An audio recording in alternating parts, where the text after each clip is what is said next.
Hola jóvenes, bienvenidos a la cuarta práctica del laboratorio de inmunología. Antes que nada me gustaría disculparme por la ausencia de la semana pasada.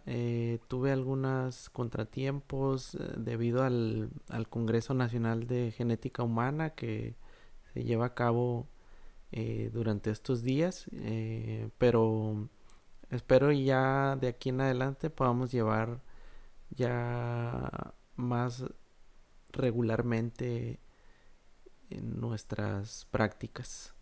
La clase de hoy consiste en reacciones febriles.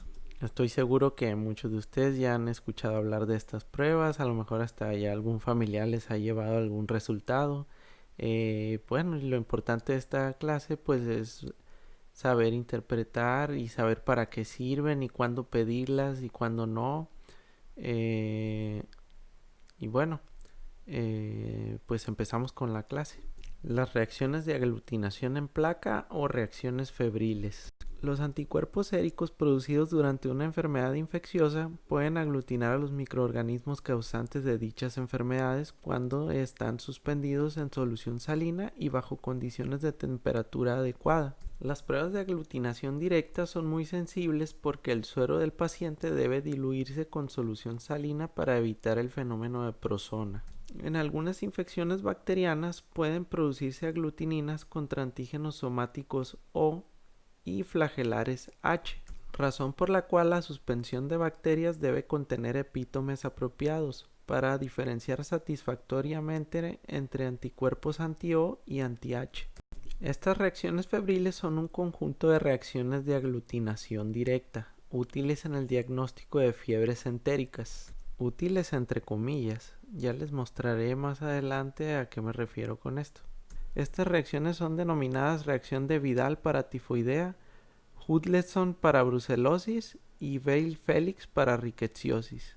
El fundamento de esta prueba consiste en que los antígenos bacterianos, somáticos y o flagelares suspendidos en solución fisiológica interactúan con los anticuerpos específicamente inducidos durante el contacto con la bacteria con el sistema inmunológico.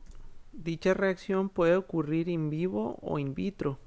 En este caso se demostrará la presencia o ausencia de aglutininas in vitro, lo cual será fácilmente detectado al observarse una formación granular para el caso de aglutinación somática y grumos tenues grandes para el caso de aglutinación flagelar. A continuación vamos a observar un video de cómo se realizan estas pruebas. Para la práctica se van a utilizar los siguientes materiales y reactivos: puntillas para micropipeta, aquí la podemos ver, antígenos febriles, es el tífico O, el tífico H, el paratífico A, paratífico B, brucela, proteos. También se va a utilizar una placa y se va a rotular de acuerdo con las reacciones que se llevan a cabo. También se necesita una muestra de sangre. Ahorita vamos a ver, la cual se debe de centrifugar a 2000 revoluciones durante 10 minutos. Aquí vemos la muestra de sangre en tubo rojo, el cual no tiene anticoagulantes ni nada, es solo el tubo sin ningún otro aditivo. Se va a centrifugar, como ya mencioné, a 2000 revoluciones durante 10 minutos. Y bueno, aquí vamos a ver cómo se obtiene, cómo se va a separar la sangre del suero. Una vez separado, se van a tomar 40 microlitros. Aquí vamos a...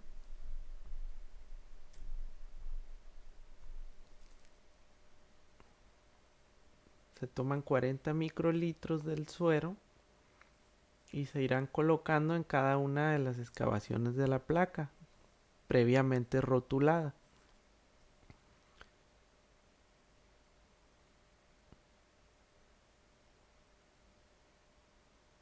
Aquí es importante que solo se tome el suero, ya que ahí es donde se encuentran los anticuerpos.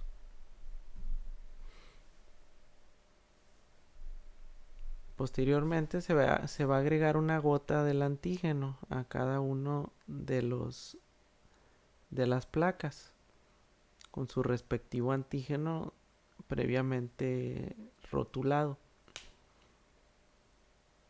Y hay que tratar de no colocar muy cerca el gotero de la placa con el suero, ya que podemos contaminar el reactivo.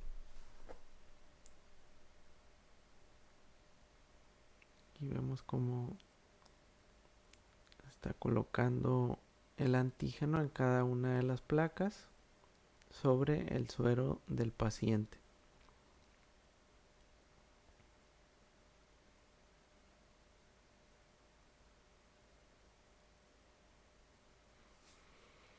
Después vamos a utilizar un aplicador de madera para homogenizar y mezclar la reacción. Oscilar la placa durante 4 minutos, mezclar de manera manual de forma circular y observar la aglutinación macroscópica. Cada una con un aplicador diferente para no contaminar y hacer una reacción cruzada ahí entre cada una de las placas.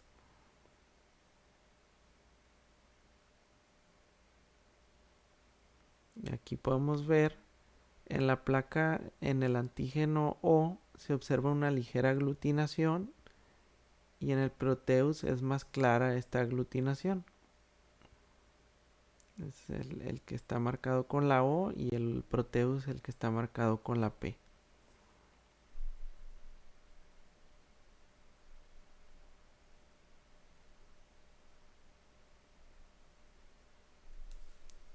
Ahí no sé, creo que sí se alcanza a observar una pequeña aglutinación en la placa O y más marcada en la placa de Proteus.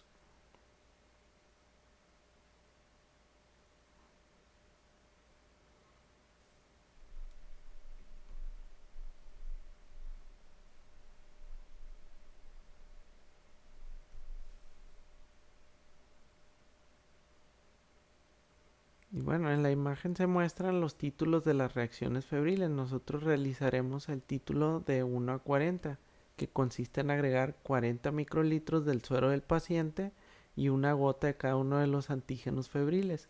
El resultado fue el tífico O y el Proteus aglutinaron. Entonces repetiremos la prueba del tífico O y del Proteus con el título de 1 a 80, 1 a 160 y 1 a 320. Y también vamos a agregar 20 microlitros, 10 microlitros y 5 microlitros del suero del paciente respectivamente y una gota del antígeno febril.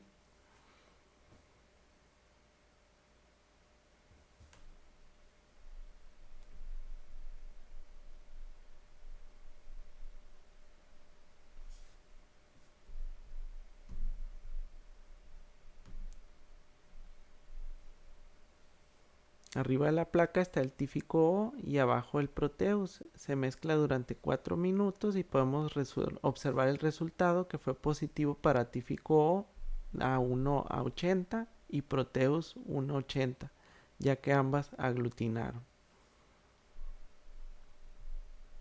Y así es como se interpretan estas pruebas.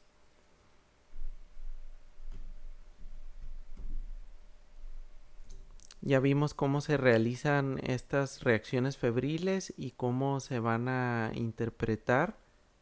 Ahora quisiera que vieran este otro video donde se explica a detalle cuándo son útiles y cuándo no estas pruebas y por qué en realidad ya han caído en desuso o por lo menos deberían de no ser pruebas rutinarias como normalmente se utilizan.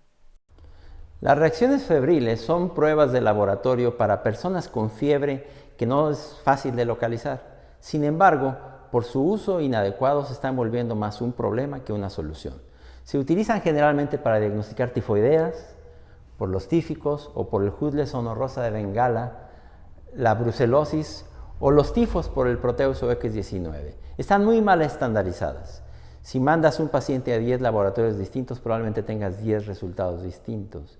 Y se requiere que la persona tenga fiebre para que pudieran servir de algo. Pero hay un problema adicional. Es esto.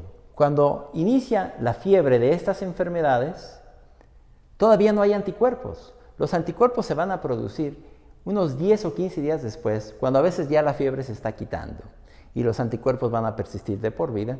Este periodo se conoce como el periodo de ventana.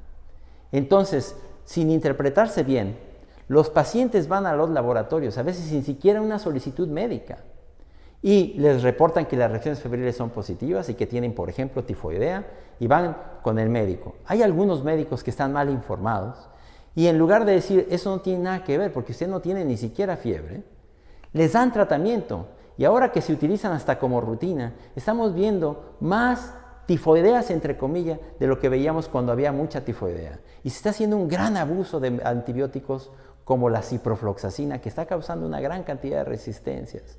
Entonces, yo pienso que estaríamos mucho mejor en la medicina mexicana y en la medicina latinoamericana, sin las reacciones febriles, y que intentáramos hacer diagnóstico de estas enfermedades a través de cosas como los cultivos de la sangre.